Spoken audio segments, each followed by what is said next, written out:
Hello everybody, it's Lucy Wolf here, sleep consultant and author of the Baby Sleep Solution. I hope that you're really well today.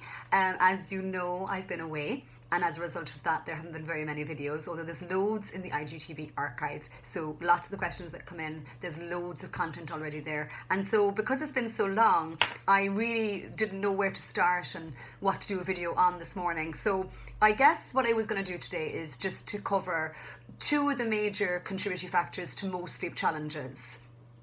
Because I think that's quite helpful for you to start to understand why things are maybe not going as well as you would like them to go for you in your little family unit. So everything affects your child's sleep. Pretty much everything they see, do, eat, drink, think, feel, everything that you do, think, feel, see, do affects your child's sleep. And certainly in the first few months of life, I really have such low expectations for your child's sleep. I consider it to be really quite immature. And then as time goes on, you can be working behind the scenes and using my sleep shaping recommendations. And then as your child gets older, from 6 months plus, you can use my other recommendations for sleep learning.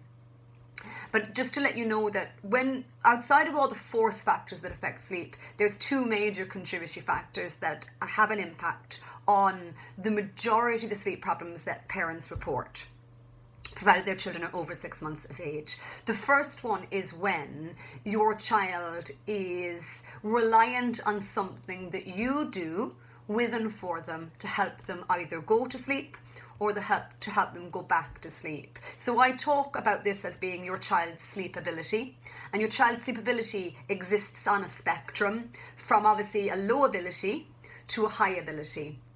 And the higher your child's sleep ability of their own, the higher the chance you have of them doing longer stretches of sleep without requiring lots of parental input from you. So for all intents and purposes, if we are routinely feeding all the way to sleep, rocking all the way to sleep, rolling all the way to sleep, laying down with your baby to get them to go to sleep, driving them, rolling them to get them to go to sleep at bedtime specifically, then unfortunately the way that sleep is designed, and this design comes into play around 4 months or so, then the way the sleep is designed, it often means that whatever you do to help them firstly achieve sleep, they then need repeated as they transition through their natural sleep phases, which means that often parents report that their child goes to sleep at bedtime either with ease or with effort, and they go to sleep for maybe the first 2 to 4 hours of the night where you don't tend to hear from them. And then they start to waken because they start to transition through their natural sleep phases. And when they start to transition through their natural sleep phases, the brain is continually checking to see if everything is okay and if it's the same as it was when they first went to sleep. And if it isn't, if it's changed, then they start to wake because they call on you essentially, and they look for you to help them back into their next phase of sleep. And then you might report that they wake rather frequently throughout the course of the night, every hour, 2 hours, 15 minutes, 20 minutes, and each time needing support from you in some capacity. And then beyond around 3 or 4 o'clock in the morning or 5 o'clock in the morning, they want to wake up and start the day, or they go into the deep section of sleep for another hour or two until morning time proper. And again, whilst we're not looking to not support your children in the overnight period and to provide feeds and support and comfort, what you are looking for is for them to get as much sleep as they can get, so that their sleep ability is at the highest as it can be, and as a result of that their sleep tendency is also as strong as it can be, and so that we're looking for them to start to sleep longer, deeper, better and more, depending on their ability. And so that's one of the first reasons why a lot of you struggle with some of the challenges that you experience. And then a lot of you will also have what I describe as being timekeeping issues, where we have an irregular or a late wake time. We have naps attempted when your baby is already overtired.